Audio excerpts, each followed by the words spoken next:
Let me just say, I was sitting down here to record, and then I heard my plow guy arrive, so I was like waiting, because I didn't know if I needed to I didn't know if he was going to sand, or if he was actually going to plow, because we didn't have very much as accumulation goes.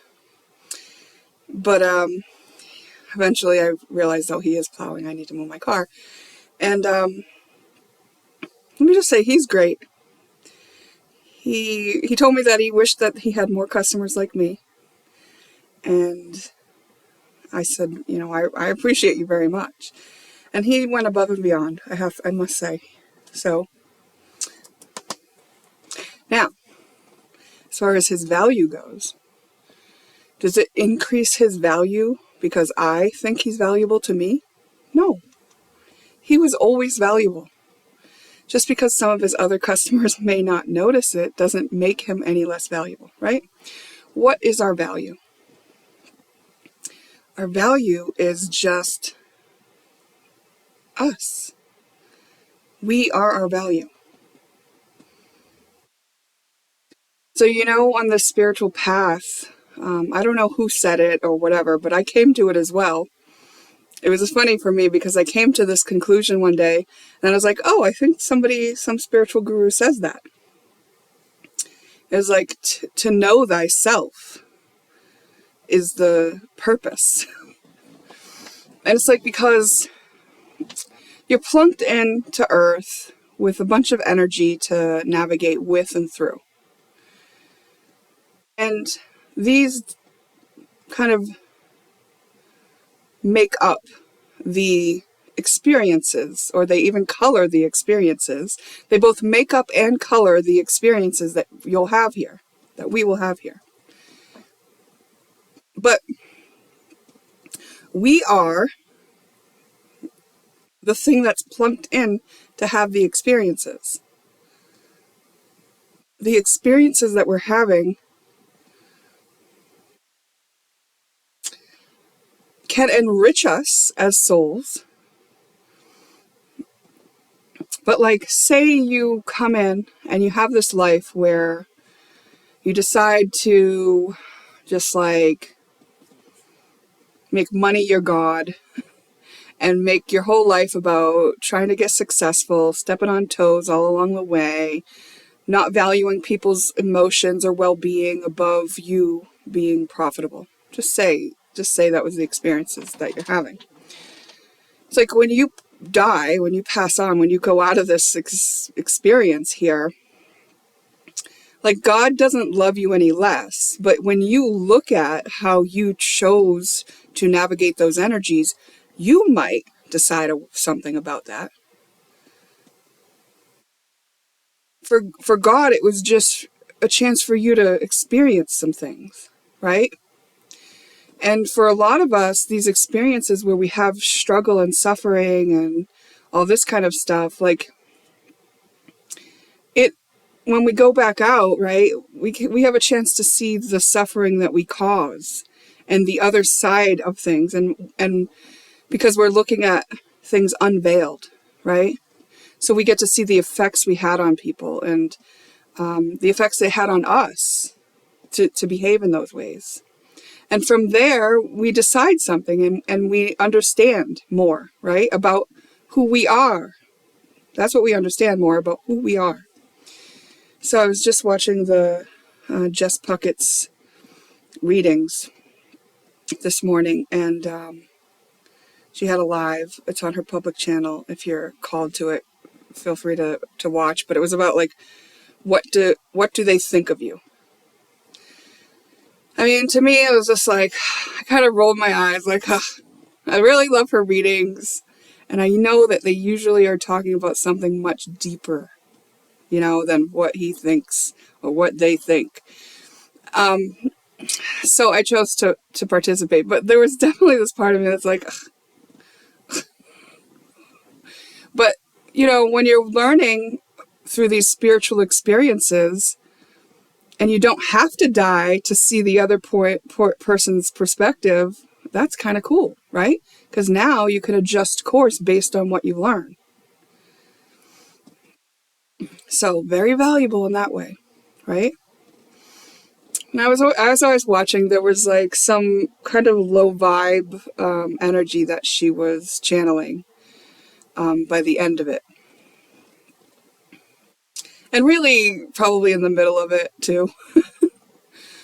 And honestly, it could have been the same person throughout all three piles, to be honest, in my life, depending on where they were in their journey. But anyways,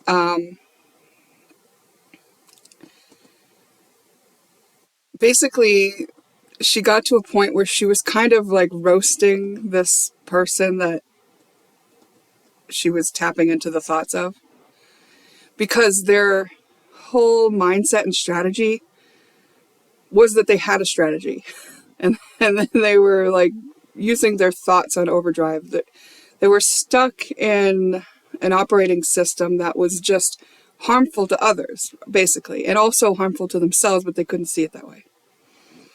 Interesting, right? But the part that the reason why I'm mentioning this is just like she got to this point where she was kind of like, she was like not having it, and she held judgment against these energies of this person that was thinking about whoever picked the pile, right? And you could, she wasn't quiet about that. She admitted that, like, I hate this person. She was like, she didn't like being in their energy. And I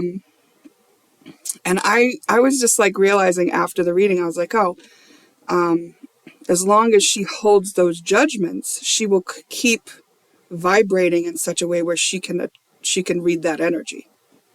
It's because she holds those judgments that she can channel that energy. You see? Now, am I saying that she's doing something wrong? No, not at all. She's helping hundreds of people understand something that they need to understand from a perspective outside their own. That is invaluable, especially to have access to that while you're still in this incarnation. I'm going to pause you. I'll be right back. Okay. As I was saying, in her reading, she's helping hundreds of people process something that's really important for their soul's intentions. Like their soul needs to or wants to experience these things to learn something, to understand themselves better, ultimately. And so the judgments, right, are what anchor the reader into that vibration where she can read those things. Very, very important, valuable stuff, right? And when she is ready, or when the time is right for her, she will alchemize that and leave that behind and go to another level, I guess we could say, right? To vibrate higher and see it from a bigger point of view, right? So, interesting stuff. It's just a part of that divine orchestration. But ultimately, if she never were to alleviate the judgment, I don't really want to use her as an example. So let me just switch off to a random example. So any of us who are having an experience that's in those lower densities, and we're looping in those experiences of like what you could call the 7 deadly sins, greed, what is it? Wrath, gluttony, sloth. There's obviously 3 more. When we're looping in those energy, the experience that we're having, it offers an infinite loop. Okay? To infinity gives us 2 options. We can infinitely loop in the karma, or we can alchemize that, break ourselves out of the pattern, and go into the infinite possibilities that exist. Either way, right? So when we're in those loops of energy, what I'm saying is like someone who decides to step out of and see bigger than one of those loops can go back and step in one of those loops again at any time. It's just like they would be fully aware that what they're doing. They would know that this is what it is. I'm in a cycle here that never changes. This cycle never changes. This energy never changes. So one way you can get stuck in that infinite loop is trying to change it. It's kind of funny, right? You could infinitely try to change it and never succeed.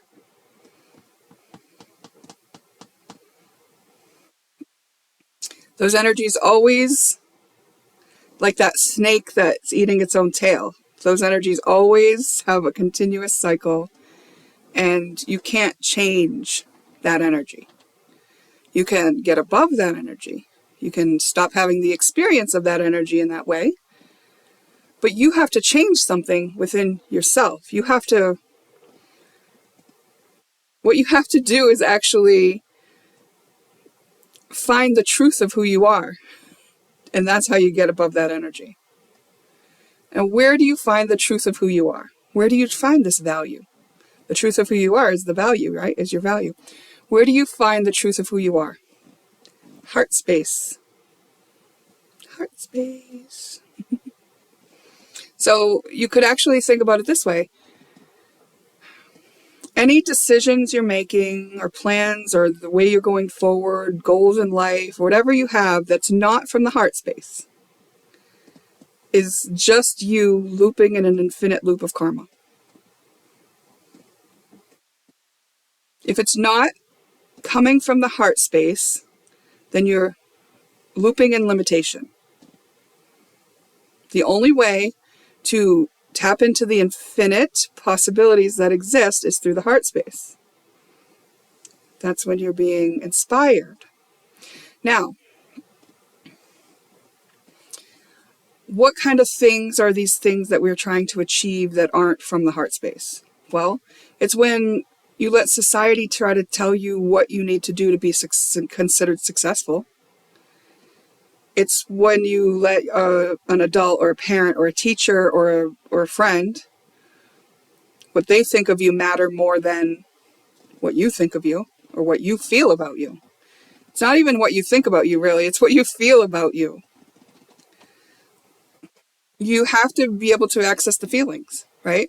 So if we look at the masculine energy in the current culture, I think a lot of the masculines are coming out of this, but like in the generation just above me, masculines were told not to cry, they needed to be tough. And we see this trickle down in some of our masculines, even in my generation and the one below, where they're like not allowing themselves to cry or feel, or like they think that the emotional space is the weak space. They think feminines are weak. When we all have masculine and feminine energy in us, and they need to work in a balanced way in order to successfully get us out of the infinite loop of karma. The experience that our soul came in to have, but that our soul knew we could never change, that we were literally just learning from. We were literally just learning who we are in the contrast of the experience we're having. And that would be true for whether experience is something more enjoyable or not. We find out who we are in those experiences. So, masculines can be at a disadvantage when, what they're trying to achieve is this status and this being looked at by a certain way, or having certain standards, like even on dating sites where it's said like, oh, a viable candidate, is someone who has a job, makes this much money, has a college degree, able to handle a mortgage, like all these things that don't actually matter to your soul, to who you really are. It might not even be the experiences you're meant to have in this lifetime. So if you don't follow your heart, you can get off track, way off track.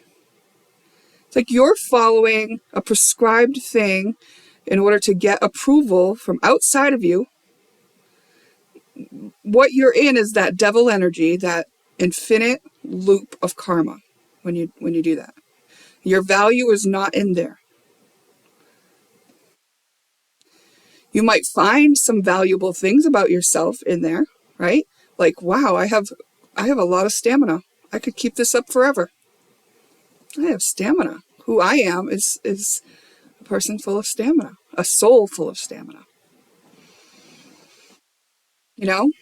Or it's like you're in that loop where there's not enough. But everywhere you go, there's not enough. There's people who are starving and they don't have places to live and they're losing their jobs. And, people are stealing from each other and there's people doing drugs. But like, no matter what you encounter, you never become a thief. You never commit crimes against others. You never step on other people's heads in order to get above, right? Then you know that who you are is somebody who values kindness, right? So you can find out who you are in these experiences that you're having, right? But once you access that, it's like use that to come out of that infinite loop if you're ready, if it's time, if your heart is calling you to. And if you will not tune into your heart, and if you will only follow what's externally taught to you as important, what others told you as important, what others painted for you as important. It's like I've shared this one time a while ago in a video where I said that I had a thought once before about how I wished I won the lottery because then my ex would regret leaving me. And it's like, that was me placing my value in something outside of myself. When in fact, it doesn't matter how much money I have, because my actual value stands whether I have money or not.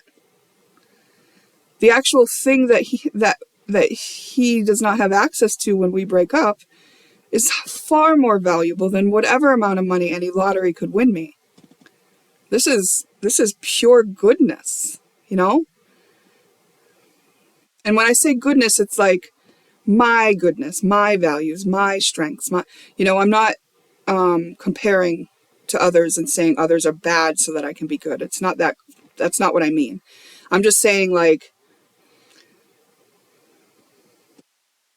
this energy that I am is a prize. Like, I don't need to have money in order for it to be valuable. You know? So that's just an example. But let me see if I can get back on the track. All right, yeah. So our value is who we are. The experiences we're having do not dictate our value. If we put our goals and our aspirations and our success as defined by something outside of ourselves, we've separated ourselves from who we really are, because who we really are is always going to be expressed through the heart space. So if we want to be on track, if we want to not get stuck for extended periods of time in the looping infinite loops of karma and lower density energies, if we want to access that limitless possibilities that exists, it's follow the heart. Follow the heart. What's the heart want you to do? What would love do? What would I do if I love myself? Those are questions that you can ask if you're not quite in touch with the heart. Because some of these experiences, especially in the infinite loops of karma, of lower densities, those experiences oftentimes close our heart. And so we get a little bit jaded, we're holding grudges, we start seeing life through the veils of the experiences we're having, and we let them mark us. And that's why I talk about alchemy so much, because what I'm talking about is unmarking myself. That's not me, that's not me, that's not me, that's not me. Clearing this filter, clearing this filter, clearing this filter, clearing this filter, so that what I am seeing in front of me is reflective of the pure version of me, not the version of me that was programmed as I came into Earth to have certain experiences. I'm not saying it was wrong for that to happen. That's one of the agreements of coming into Earth, is that we will do that. We're plopping in to have certain experiences, right? So I'm not saying it's wrong. I'm just saying, like, that's why sometimes we get lost and we don't know what our value is or who we are or which way to go. Really, it's just, if you're not following your heart, if you're following some sort of strategy, you are probably using some of those lower density energies. And if you're using some of those lower density energies, then you're in an infinite loop. You could infinitely stay stuck in that experience. So if you can tune into your heart and see, listen in, make sure your heart's weighing in on the decisions you make, because your heart will let you know when it's time to exit. Your heart will give you signs and synchronicities and symbols and indications that there's something to change so that you can escape that loop, so that you can clear that view. Meaning, like, I've had enough of this experience and now it's time for me to see above it. And that's how you know, when you do this, that's how you know that that's not who you really are. Like those things, all those things that I did in my past, the experiences I had and the behaviors that I exhibited, those weren't always me. Those were sometimes just my programmed responses. And I want to be me. I want to live on this earth as me, because that is why I came. I want to live in the infinite space of creation, not in the limitation space that is always there if I want to go back and visit, right? But like, I've already played there. I already found out what I needed to know. Here's this limitless space that exists, and yeah, it has this one thing about it, which is I don't know what will happen. So sometimes those loops of predictable limitation are more comfortable for us, because we can get scared of going into this space where it's not predictable anymore. So sometimes a lot of what the experiences we're having are to set us up into spaces where we can find our faith and that we can build our confidence, and or sometimes it's just like desperation to get out of a bad place. So you surrender, give it to God, and it's like, oh yeah.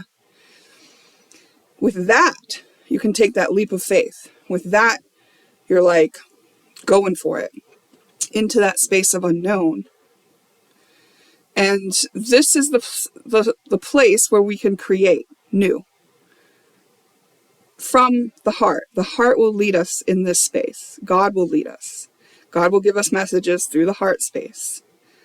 So that's why I say be led by the curiosity and the inner urge, right? Because these things are coming from the heart more likely.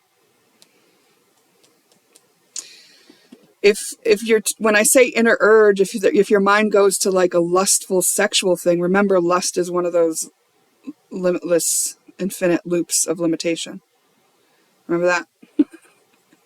So don't be fooled. That's a thing about it, right? That's a true thing, right? The devil can fool us. You think that you're achieving a lot. You think you're on the road to success. You think because you're doing the thing that everyone else thinks is successful, that you're making it, that you're doing the thing. It's like, but your heart came for a whole nother reason. So you can get fooled. You can fool yourself if you're not letting your heart weigh into the equation. Your heart must weigh into the equation. And if you do end up watching that Jess Puckett reading, I think you'll understand that I was really heavily inspired by that, in addition to the reading that I had already done before I watched it, about our values. So I love when that happens. I love being inspired by something outside of me, right? It's like I didn't go into the energy of competition, like, oh, I was inspired by what she had to share and by what I consumed in the other person. Like being inspired is something from my heart. Okay.